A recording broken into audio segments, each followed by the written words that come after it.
Hey, what's up, Isolation Nation? Welcome back to the Daily Jase live show. It's my honor, privilege, and to bring on board on the show today, ex-doctor, director of JTT, director of Foster Our Future, social innovator, and procrastinator eliminator.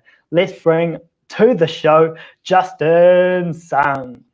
How are That's you, probably bro? the most good. Thanks for having me. That's probably the most epic introduction I've ever had, and probably ever will have. Good to For, have you on board. It's good yeah, to chuck out a good hook to get everyone interested in before you tell your story. You're yeah. pretty Well, impressive interesting. dude. Well, Yeah, thanks for having me on. Yeah, like very no interested to worries. see what we talk about. Yeah, cool.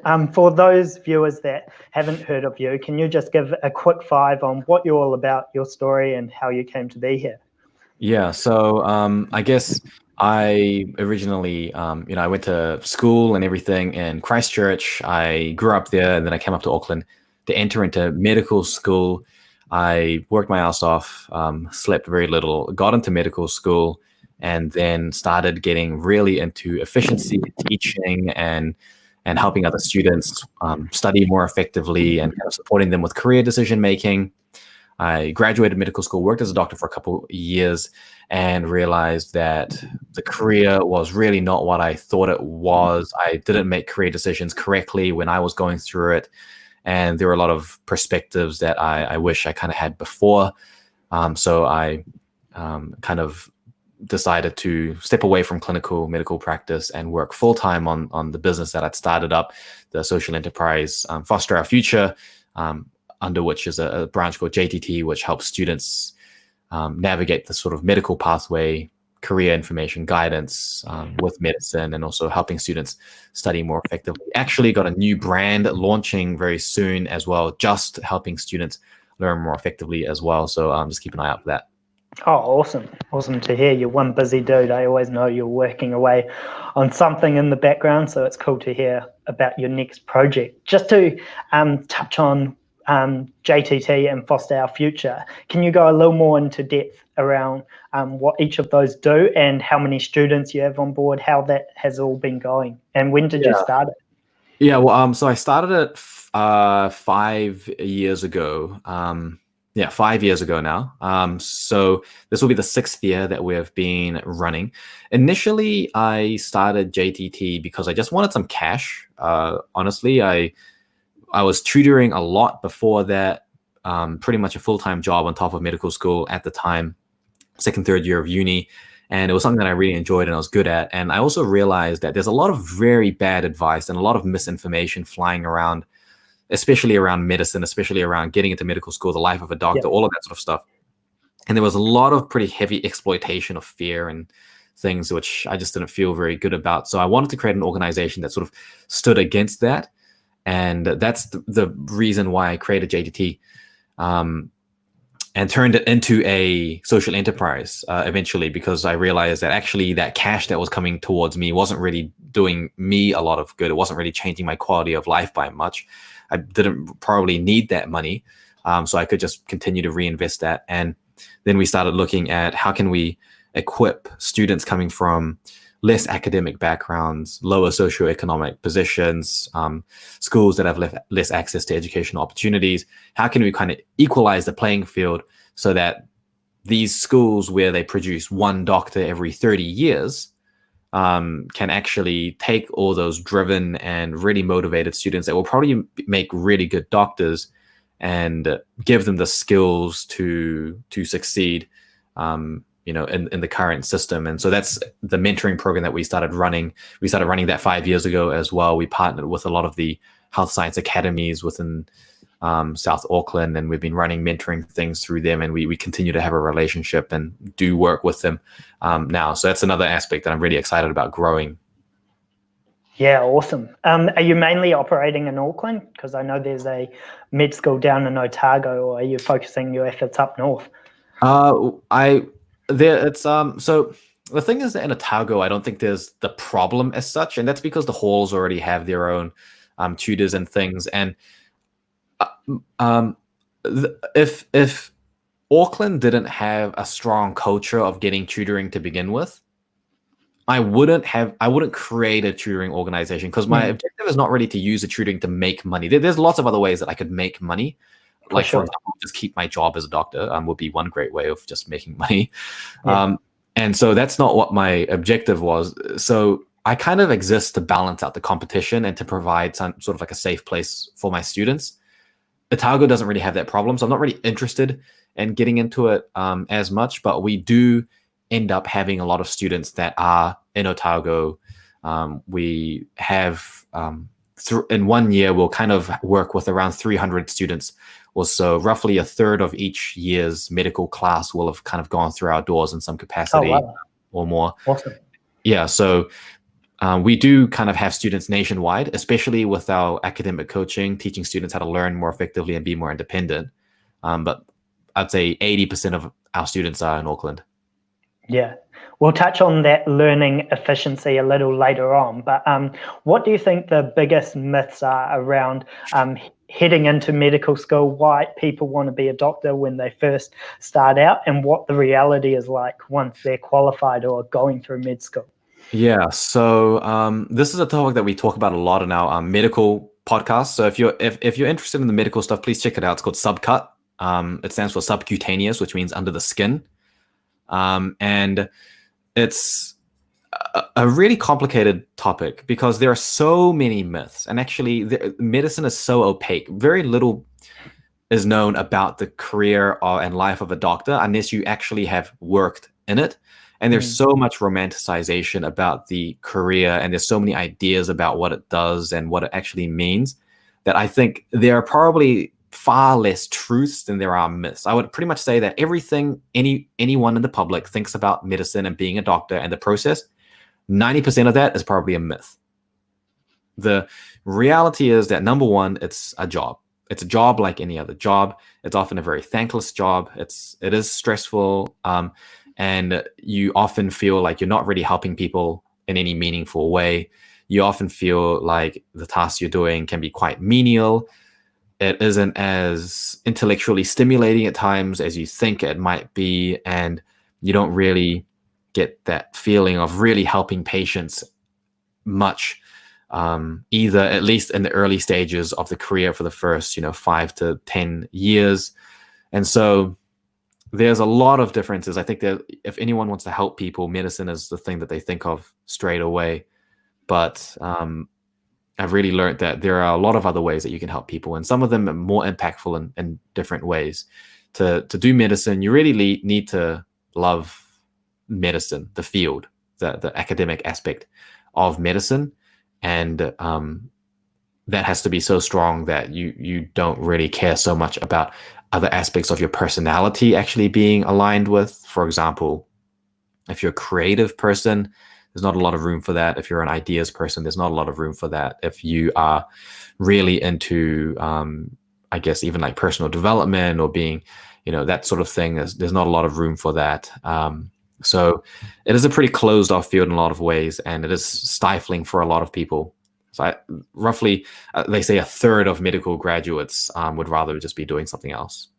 Interesting. Do you think that could a doctor in their early stages of their career, could they make time to explore their creative side on the side outside of their doctoring hours? Yeah, you definitely could on the side. But the thing is that, and I encourage everyone to do that because, it just makes for a more stable life to have things outside of work that's stimulating aspects that work may not be stimulating.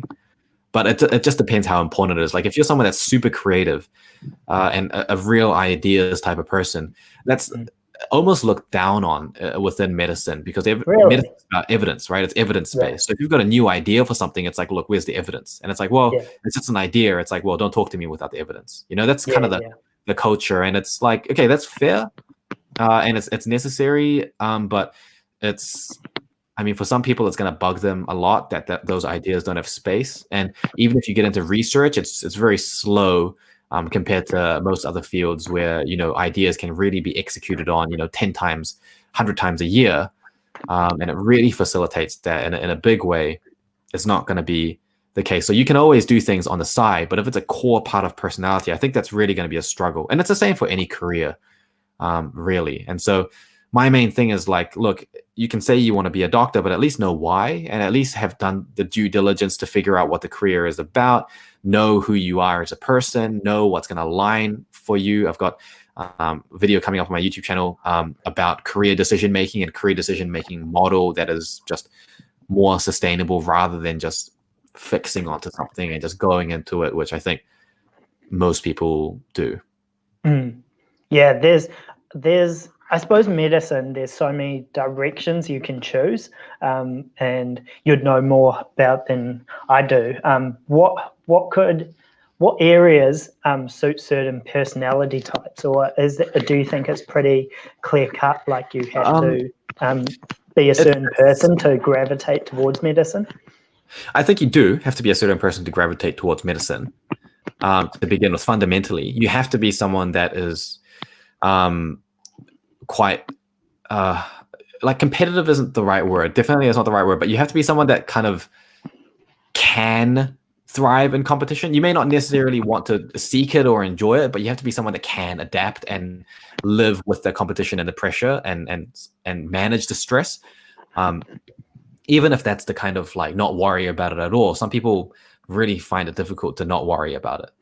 So there are certain character attributes that are necessary to kind of get through and do well.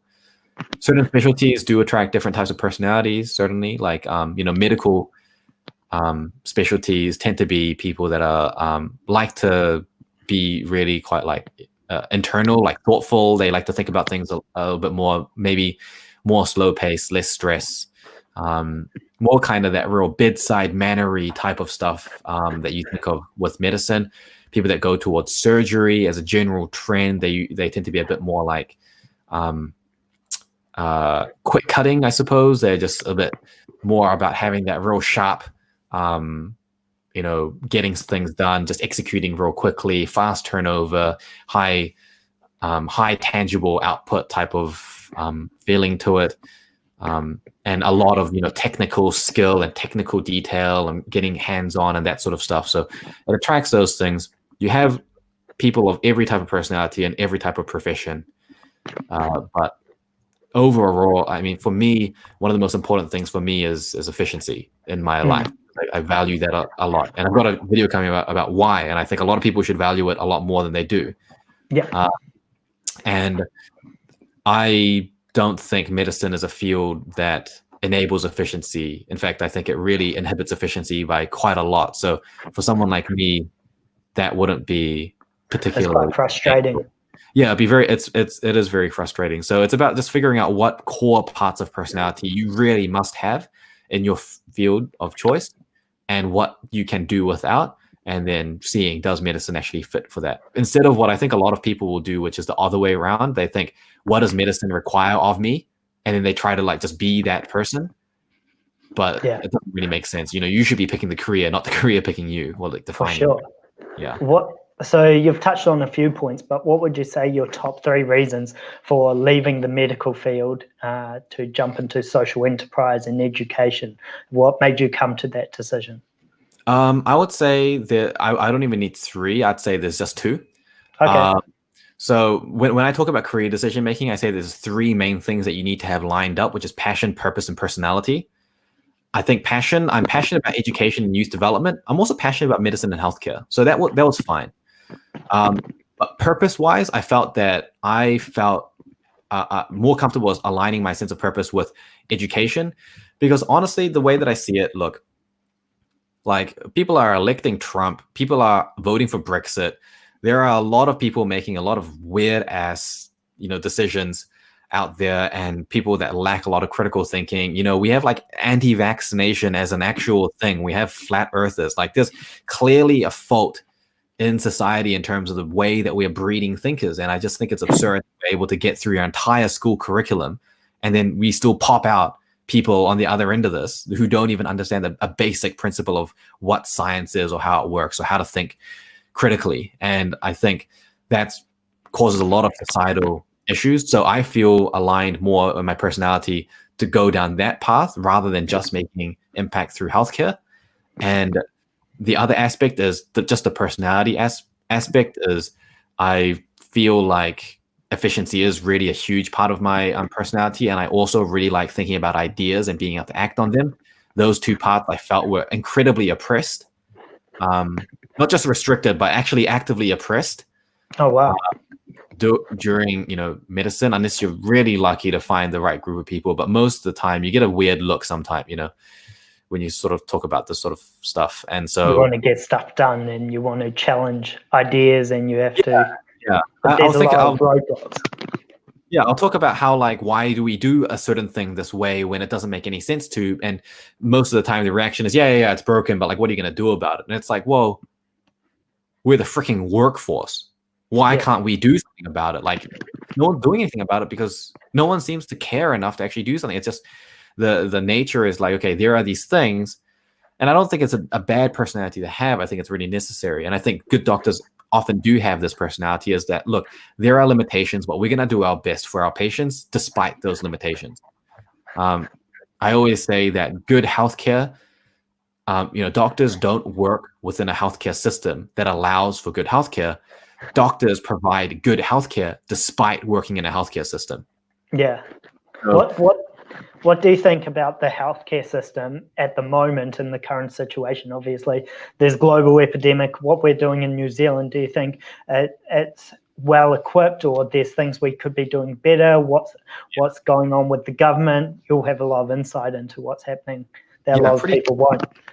Pretty tricky, and I am keeping my sort of finger in the pie in terms of, I'm part of a few Doctor-only Facebook groups, and I'm constantly keeping an eye on what discussions are being had internationally as well within the medical community. It's really difficult. I think New Zealand is taking a good approach.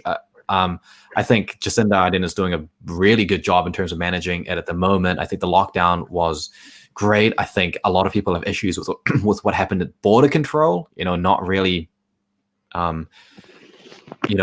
restricting or checking or vetting what was happening at our borders very strongly at all, which I tend to agree with. The overall feeling is that it's probably not enough. The public probably isn't taking it seriously enough. There are certain people and groups of people that are just, especially young people, that don't really quite get it, and they don't realize that their irresponsibility can potentially be really killing people. And that going to your mate's house to get some drinks actually, I would consider that borderline an act of terrorism. And I legitimately think if you're going to do that, you should go to jail. Yeah. For the people that don't quite understand the science behind what's happening, what's your explanation on it? So here's the thing: is that so it's a virus that we have very little information about, and every single day we're actually learning a lot about it. We know that we significantly underestimated the severity of it early stages. A lot of people did, including a lot of the medical community. We know that governmental policies have been inadequate in most countries when they first came into it. We know that doctors from China and Italy are warning other countries to increase their emergency response and to increase faster because they realize the mistakes that they made. And the way that a virus works is that it is, specifically coronavirus, it's asymptomatic in some people. Before, you don't even know that you've got it, and you could be transmitting it. So there is literally no possible way to know who has it and who doesn't. And I think people don't sort of understand that actually it's the weakest link in the chain that makes the difference. If you go to your friend's house and they hand you a bottle of beer, in the act of you touching their bottle of beer, you have now become virally transmissibly in contact with the bottle of beer that you have touched, and therefore the friend who gave it to you, and therefore their mum, and therefore your mum's sister, who works with some person who caught a taxi from the airport, who worked at border control, who was in contact with someone that was positive. So that's literally how the chain actually works. And people think is this absurd, but that's legitimately how it's actually spreading. And those little weak links is where the difference is made. And I think people think that there's a threshold of good enough, but that good enough threshold is way higher than people understand. Is that from a epidemiological point of view at scale, if even a few people screw it up, it screws it up massively for the entire population because it can just spread so much more easily. When we're in lockdown, you need to actually really do it a lot. I encourage people to report their friends or colleagues who are not following it. I think it is exactly the example of evil like exists because good people let it happen. This is exactly that situation. I think people need to take ownership and report it when it does happen, because viral spread is incredibly easy. It's very difficult to detect. Transmission risk is incredibly high. We honestly don't know who is at risk, who's symptomatic. We don't know who's going to have it. We don't know how many people out of the community truly have it. We don't know any of these things, and it is potentially fatal. So it's a very clear situation, and there are a lot of very angry doctors out there whenever they see that people are trying to skirt around the edges of this. I was part of a Facebook group for business owners, and one person was talking about how they can kind of remain operational and have clients and stuff, and trying to find loopholes in the law. And it's like, you need to just uppercut yourself, to that person, because they just completely don't get it. So yeah, I don't know how to explain that anymore. It's a freaking potentially deadly virus that's going out the entire world, and you are in lockdown for a reason.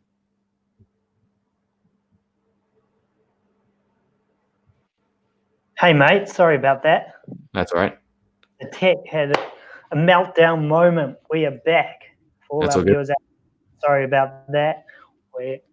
Sometimes tech just crashes on you at the worst moments. That's all right. So we're talking about how the health system is holding up with the whole situation and what it's doing. Just go back a couple of minutes and just reiterate where we were and your thoughts on all of it. Cool. So I think before we cut out, I was sort of talking about how I think Jacinda was doing a pretty good job at doing it, but the medical community generally agrees that it's probably not enough, and that there needs to be a lot more. So the thing is that what does more look like? The more actually looks like people actually following it to the letter. Not trying to figure out where the loopholes are in the letter, but actually taking the letter and figuring out what it means, like the meaning behind it. It's like, it means stay home. Yeah. Don't figure out in what cases you sort of don't stay home. It just means stay home, right? Yeah. So instead of trying to figure out, okay, how can I see another client? How can I, maximize whatever it is possible? It's like, look, you trying to skirt around the edges of this is going to make people die. So unless you're happy to be the person that kills them, then don't do it, because if you're not the person that's going to kill them, it's gonna fall onto being one part of a weakening chain where it's inevitably going to split through. And that's something that people need to realize, that the public doesn't realize, is that at a population level, everyone needs to be on board. It needs, like, when a small gap occurs, it's kind of like a dam breaking. If there's a small crack that occurs, that's where the flood is going to sort of open out from. And we know from studies on a population-wide scale, if everyone does it except for a small population of people, it is actually very similar to as if no one had done it at all. So it's not like, it's not linear. It's not like, okay, we did 80% of it, so we receive 80% of the benefit. It's like, we need to be 99% adhering in order to get any benefit at all. And then when we drop to 90% adhering, we might as well not have done it in the first place.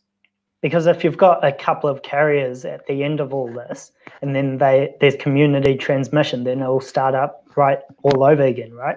Yeah. So I think, I recently heard about, there was a wedding that occurred in, I think, Bluff, was it? And there were 70 attendees, and of the 70, like 40 something were infected. Holy moly! And when was that? Last week? I can't remember. It was just a story that I heard secondhand. And this was during level 2, just before we increased the lockdown. But what I'm thinking is, okay, like, you shouldn't have in the first place, because it's like, you knew the risk was there. Why would you run that event? So that's a typical example of someone trying to find a way around the situation instead of actually taking ownership and responsibility. Because the people that ran that event, it's your fault that those people were infected. And if someone they knows dies because of that, that's also your fault.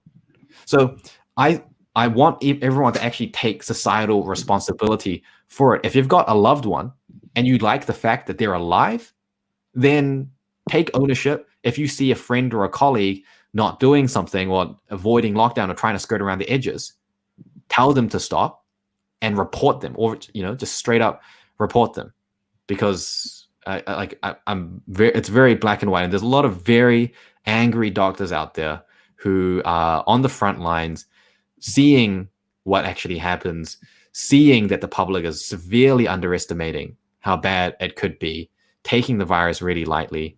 And what you need to understand is we have so little information. We don't know how many members of the community have it. We don't know how much it spreads. We don't know how many virus particles and droplets are necessary to actually catch it. We don't know who's a carrier. We don't know where it is. We don't know how it's spreading exactly.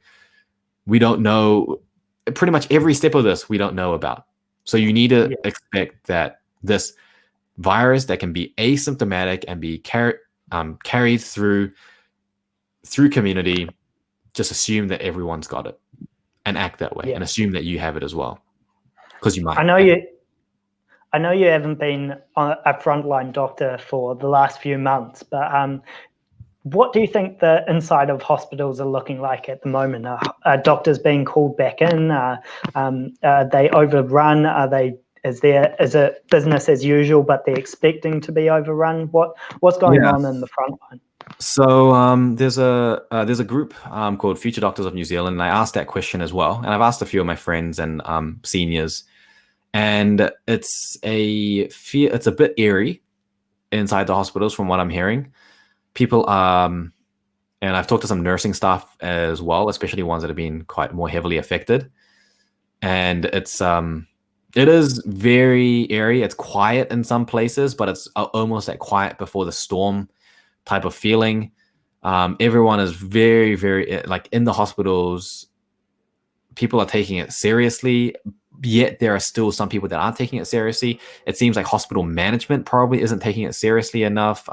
The recent article where a doctor was threatened to be fired if she didn't start wearing a mask around. Yeah, I saw that news story. That's which crazy.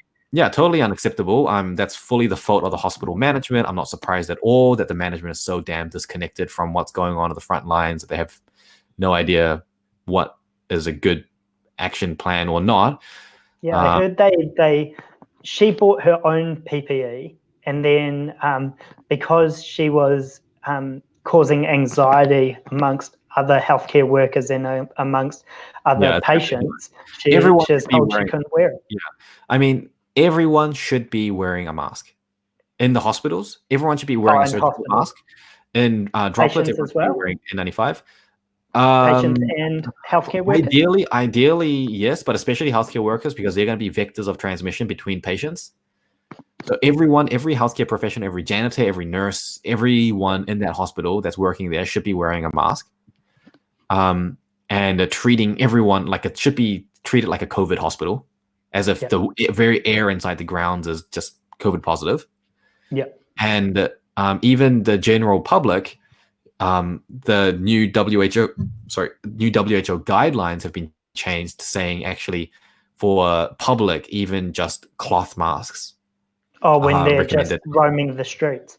Yeah, because it just Now the danger there was that those cloth masks may actually absorb the viral droplets, and you may actually catch them and then breathe them in, almost like a dream catcher net, except it's a virus catcher net.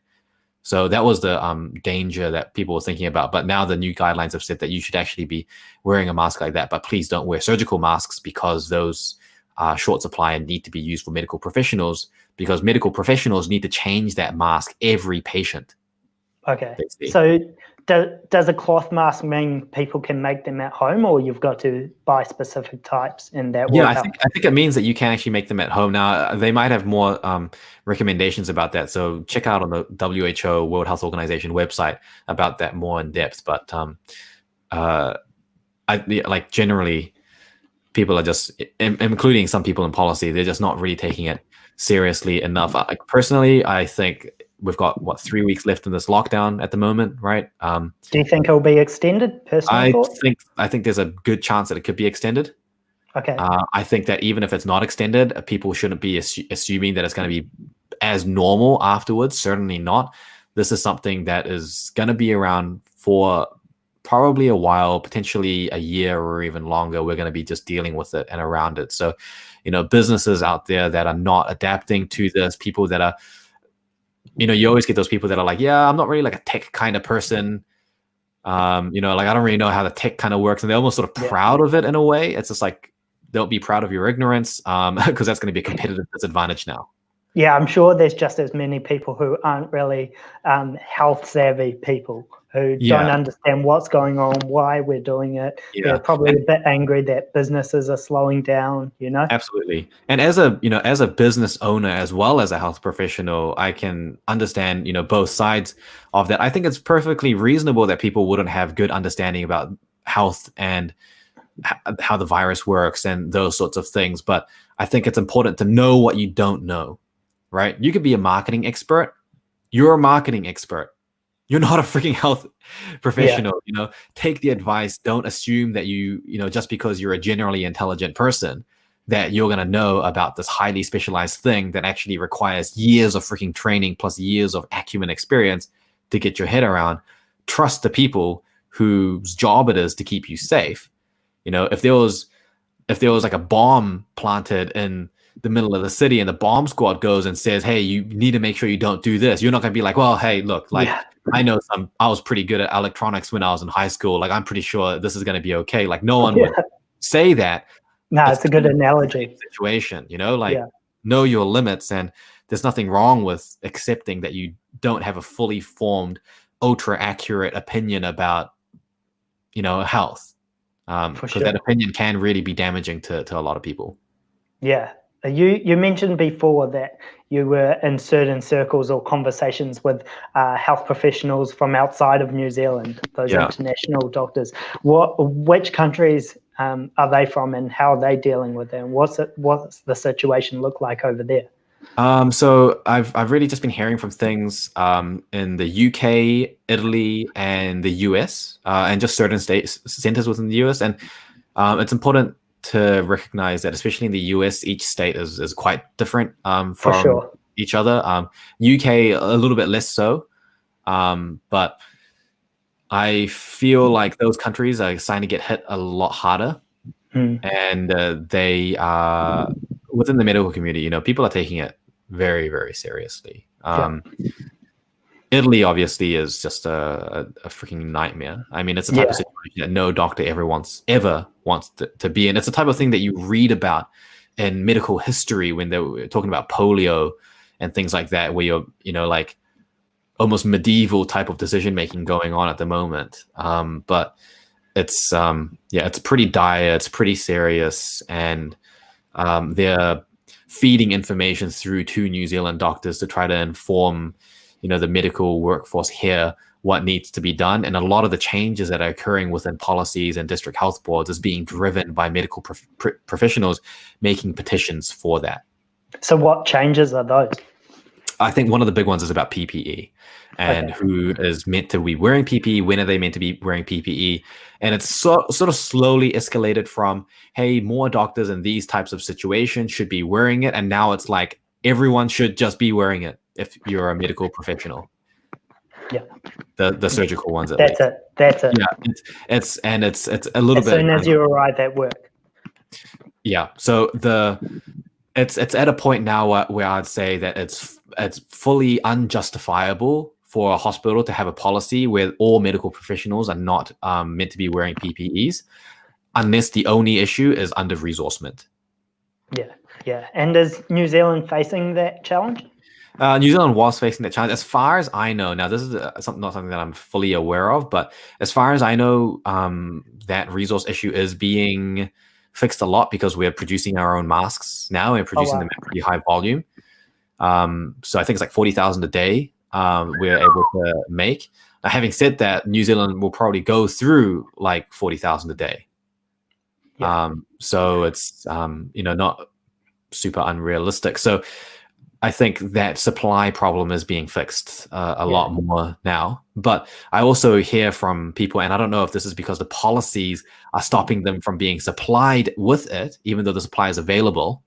They're not really getting really access to it, and that would be inexcusable. Yeah. Have you heard any talks of a vaccine or drugs that might help, or it's too early stage for that? There's a lot of trials and things around medication and drugs that could help.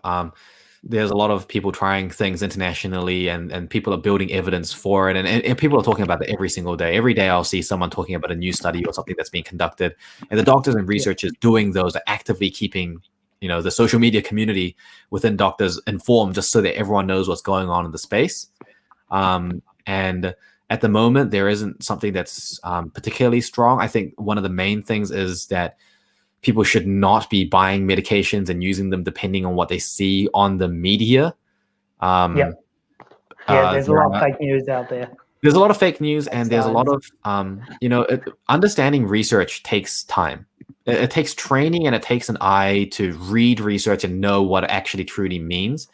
Because yes, it's English, but actually the implications of it, the statistics behind it, the nuances of the discussion and the conclusions that are made, these are things that actually take legitimately years of experience to really wrap your head around. So news articles that are kind of saying, hey, there's this new thing for a drug that might be coming out. If people are starting to hoard that drug, what we're finding internationally is that there are actually patients that rely on that to stay alive who can't access it anymore because it's in short supply because people are hoarding it and may not even work. Has the New Zealand media been all right in that front? New Zealand media, I think, has been...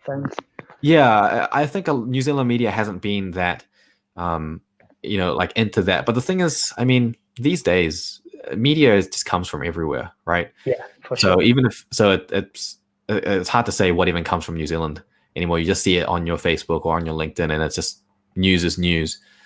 So in terms of vaccines, we're probably not going to get a vaccine for at least from now. I don't know what people are thinking. There seem to be some people like waiting for a vaccine to come out now, but it's not going to happen for at least another year, if not 2 years, starting from now.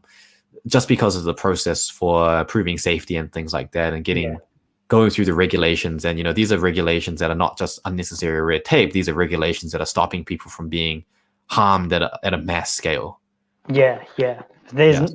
There's no amount of money that can speed up that scientific process, right? Yeah, there isn't. There's probably technology. There's probably money that can be invested into technology to speed up that process. But even then, it's realistically not going to be available for at least in a year and a half, maybe even 2 years. So if a vaccine was developed today, it would still be probably about a year from now. Oh, wow. Yeah. It's a long time. Yeah. Moving sideways slightly to the education space, I know you're quite involved there. How do you feel the response from unis have been? Well, different unis respond differently. Unis are big institutions that tend to respond pretty slowly. And my general experience is that the unis don't respond the right way most of the time. I think in this particular instance... Why do you say that? I don't know, honestly. I feel like I don't know. I can only speculate. Yeah. But I've been in the education space, specifically with unis, for like almost 10 years now. And I've seen a lot of things happen, a lot of things that aren't published in the media. I've seen a lot of weird stuff happen with my students that I've had to advise them with. It kind of feels almost like they just either don't care at a certain level, or they've got ulterior motives, or there's an agenda, or there's some investment that's conflicting, or there just has this feeling that there's like another trend in the background. In this particular example with the viruses and everything, I feel like the universities have been responding the best that they can. So, for example, University of Auckland, they only stopped lectures more recently, and they probably should have closed lectures the week before that, realistically. But so I think they closed for level 4? Is that when they closed? They basically fully closed just before level 4. But they had said that So they had released a statement saying that university lectures will continue to go on. There won't be a disruption for now. And as soon as I read that, I thought, well, okay, well that's going to change in the next 3 to 4 days. And yeah, in like 5 days or so, they actually changed it to being closed. And that's when the lockdown was announced. And personally, I think that the only reason that they made that statement was because people were probably really anxious. They wanted to know what's going on. They wanted to get a statement out there to just get people going and continue so that they could have enough time to think of a plan on what to do to transition it. Because, I mean, that's like a monumental task. We're talking like 20, 30,000 students that need to be transitioned to only remote learning. And all the international students and people that don't have access to internet or laptops and things like assessment criteria. So there are a lot of things that need to be changed by all the universities. And I think they've been trying to manage the best that they can. And honestly, I'm pretty happy with how they managed this. I was expecting it to be done a lot worse, and I was kind of preparing to have to fill in a lot of those gaps with my own students. But I've been pretty happy with how the university has handled it, and also the secondary school space as well. I've been pretty happy with how they're handling it on Twitter, and I'm reading the discussions that are happening between educators. And there's some really great conversations going on there around e-learning and stuff like that, which is just awesome to see. Yeah, I feel like the education space is trying to do the best that they can. Try and keep up. Right? Yeah, I mean, students are still being disrupted, and especially students that are less independent learners, the ones that don't study as well by themselves, that need more guidance, that are less independent, they're struggling a lot more. But I mean, you can't fix everything. Everyone right? has to adapt to that situation. Yeah, and that's their priority. Everything moves pretty fast. What's that? Yeah, that's their that's what their responsibility as a learner. They need to be taking control of their learning despite the situation. So it's ultimately that's up to them. So I think the university has done enough to support the students through it. I don't know from a mental health point of view what they're doing or what steps they've taken, but from just a purely academic point of view, I think it's been enough. And if students are still struggling, that's a sign for that student to really kick it up a gear and figure out how to increase their own ability to handle it. Yeah, for sure. Have you got any tips for students out there? I know you're productivity whiz and you really value time, which is awesome. I agree with you 100%. What tips can they do during this time? I would say it depends on exactly what the problem is. I'm constantly putting out different tips based on what people are messaging me on my own social media and things. The ones that I've gotten the most kind of messages and stuff about have been creating distraction-free zones and how they can schedule properly, and just some principles around effective scheduling, effective self-management. Like a lot of these students, they're either in high school or they're just finished high school. They've never really had to manage themselves independently before, and they're lacking some of those basic transferable skills. And just good advice on that. Some people are really struggling with the fact that the lectures are all pre-recorded now, and so or classes are pre-recorded and there's a video, and it's like, okay, well, how do I manage my time around that? Because I don't know when I'm meant to be doing this lecture. I don't know when I'm meant to be studying it. And there's a lot of issues associated with that statement, actually. But if anything, if I can give anyone a piece of advice, if they're studying, it would be to focus on yourself, focus on what's going on in your own head. Be really clear about what it is that you know, what is it that you don't know. Map out your own journey. Don't dictate it. Don't let someone else dictate it. Create your own journey, create your own path, and try and navigate through that with the resources available to you that you can draw on, rather than the opposite way around, which is relying on the path to be drawn for you, and then relying on the resources to be there to take you to each next step. You should be the one that's doing the planning. You should be the one that's doing the walking. You should be the one that's drawing on the resources available as you need, not the other way around. And 99% of students that listen to that are not going to really know what I'm saying. And only 0.5% are actually going to apply that. But you know what? That's just how it is. Yeah, this time in lockdown, I think, can be used really well. Like it's a time that you have to stay at home, you have to adhere to these rules. So you can create things like in your own way. You create your own timetable. You can even come up with projects that you may not have had time or the ability to do, because that time would be spent traveling or commuting somewhere. Or unfortunately, people really struggle with that, though. The idea of having that total freedom is they just need a bit of direction from someone or from an institution. Yeah. Philosophically, I think Sartre said that that's called being lost in the infinite. There's just so many options and possibilities that they're paralyzed. Paralysis by analysis. Yeah, pretty much. So a lot of students are sort of facing that. And there are also people that are in very difficult personal circumstances or family circumstances where being home is really difficult for them. And I talk about that in some of my other videos as well, how to overcome that. But it's really a tough situation for some people. So I think people like us, we've got the luxury that we can be continuing to work on side things, and we're comfortable with managing our own time. A lot of my students are very happy. They think this is better than normal uni because they're in full control of their schedules now. And they weren't planning on going outside in the first place, so it doesn't matter. So it's I think different people are kind of responding differently, and I think the people that are struggling the most are the ones where they're at home and there's parental issues or family issues or other things going on that are making it much more difficult than it needs to be. Yeah, and families are under their own pressures as well. Like families might come into financial hardship during this time. Like there's people who have been made redundant, or if they own a business, the cash flow has been quite tight.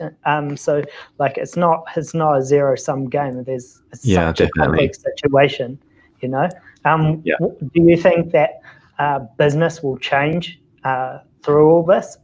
Obviously, a lot of businesses had to restructure and come up with remote strategies for making everyone do the best they can. Do you think there's going to be a shift? I think it depends on how long this goes for, actually. Okay. I know that change is something that happens really reluctantly for some businesses and some organizations. I think the businesses that are likely to change probably already were semi-prepared for this by accident already. They already had looked into remote. They were already kind of flexible in that way. They were already really prepared for those things. So they may find certain improvements that they can implement that can change. I think a lot of older, more established, not necessarily more established, but kind of more conservative businesses that aren't so technologically progressive or progressive in terms of workflow or work spacing or staff management, I think will be potentially looking at something that they're just trying to survive through.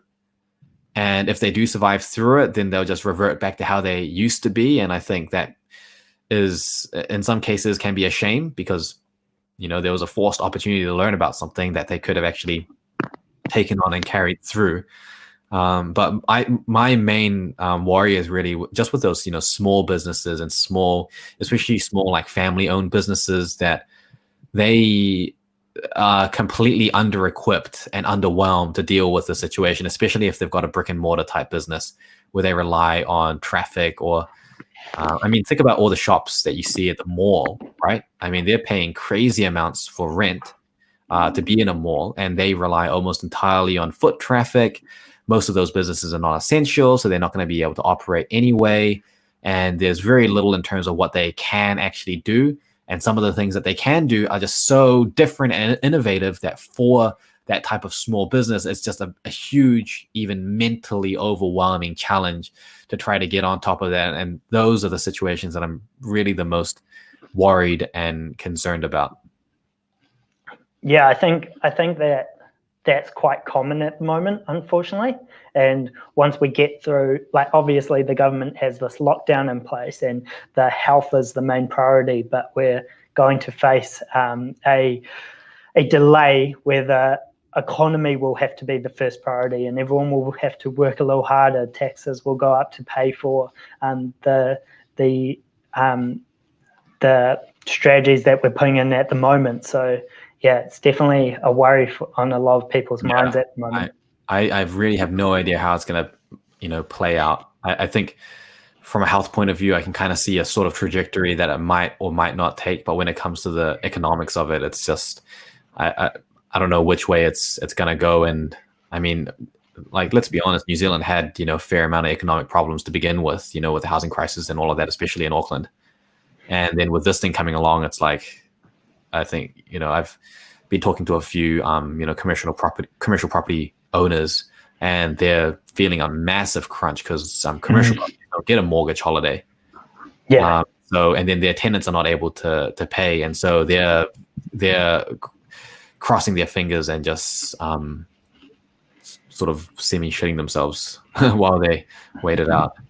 I guess the saving grace is that being in New Zealand, being so isolated, and how we've come up with dramatic changes so early in the development of coronavirus here, we'll be able to get back to business as usual earlier than other countries. I mean, I'd hope so, but I honestly feel like a lot of that early action that happened with New Zealand from a health point of view was just because Jacinda is like a scientifically literate person that's open to being advised by her experts, and not like, whatever the hell his name is in Britain, and Trump, who are just like scientifically so illiterate that it's actually like humanity level harmful. Yeah.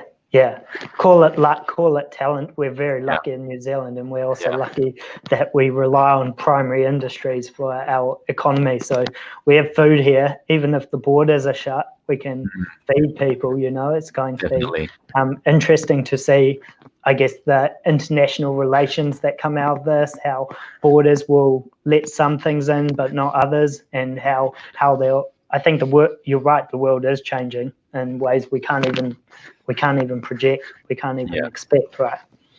Yeah, it's definitely an interesting time. We'll see what happens in the next 6 months to a year to see how things unfold. What's your predictions for the elections? Obviously, it's election year. It's a bit sideswipe. I mean, I'm really interested to know what the turnout's going to be in terms of voters. I am very impressed with how the current government handled a lot of things. A really interesting thing, a perspective that I kind of have is that being both in the business space and in the healthcare space is kind of almost like being in two parties simultaneously, because Labour government is generally not as good for businesses and enterprise, right? But national government is actually generally not as good for healthcare. So, like, let's be totally honest. In 9 years of national government, they really screwed up the healthcare system pretty bad. Really? In what main ways? Well, I mean, I'm not going to get into a lot of the specifics, but I mean, there was so much focusing on making the numbers look good and increasing the, I guess, economic aspect of running the hospital, that there were changes that were made that actually, I think, reduced the quality of care and the ease of work for doctors, that made it seem to the public like it was working better. Like, for example, people waiting too long for getting their surgery, waiting too long on an elective wait list. Okay. So let's cut down the wait time by making it so that if your surgery is not going to get done within 6 months, you're not eligible to be put on the wait list in the first place. So it's like, okay, great, everyone on the wait list gets done within 6 months. But actually, that just means that there's a bunch of people out there that just weren't even put on the wait list. So it didn't change anything. In fact, it really made it worse. But when people look at the numbers, it's like, hey, before we used to have average wait time was 7 months. Now the average wait time is 4 months. The number of people waiting more than 6 months for an operation before it used to be, I don't know, 1,000 people. Now it's only 50 people. It's like, wow, huge improvement. But it's like, well, that's not really what the situation was. So there's a lot of things that people in the hospitals are very unhappy about in the national government. They became kind of like a little evil thing. Whereas in the enterprise and entrepreneurship space, you find a lot more national voters than Labour voters for sure. In fact, it almost becomes like, in some spaces, it's almost like a joke to vote for Labour because it just doesn't make any sense. And I don't know, because I guess I started off in healthcare, I'm a bit more on the Labour side, and I'm just very impressed with how Jacinda has handled it, regardless of what party she would have been. But I guess at the same time, also like my business is small enough that I'm just going to struggle no matter which government's in place. So in a way, it doesn't really matter for me. Yeah. No, I definitely hear you. Jacinda's definitely, I guess her communication style has been really clear. She connects with the people. It means that we understand what she's trying to say, and she's listening to the experts. It's pretty cool to see what happens during an emergency from the government that has the ability to make a call and go through with it. And execute, yeah. Yeah, absolutely. All right, Justin, thanks so much for your insights both into the healthcare world and the education space. It's been pretty insightful. It's awesome to hear from someone who lives it and breathes it every day on the business side, but also has the experience from the healthcare side as well. Any last comments before we jump off? Just make sure you report your friends. Yep. It's my take-home message. But yeah, no, thanks for having me. It's been good to have this chat. And no worries. Where can people find you? If they're interested to hear more. Yeah. So I'm mostly I'm on Facebook. I'm on LinkedIn. You can find me at Dr. Justin Sung on every social media platform, or just search for me, Justin Sung, on LinkedIn. I post about some of the medical stuff. I post a lot more about the efficiency and productivity side of things, which is where my main focus is in at the moment. So if that's a space that you're, is that something that kind of tickles your fancy, then yeah, give me a follow. I'd love it. Awesome. Cheers. Thanks so much, Justin. Sorry about the glitch in the matrix halfway through the podcast, but it was awesome to have you on. If you ever need anything, shout out. Will do. Thanks for having me. Have a good one. Peace. See you later.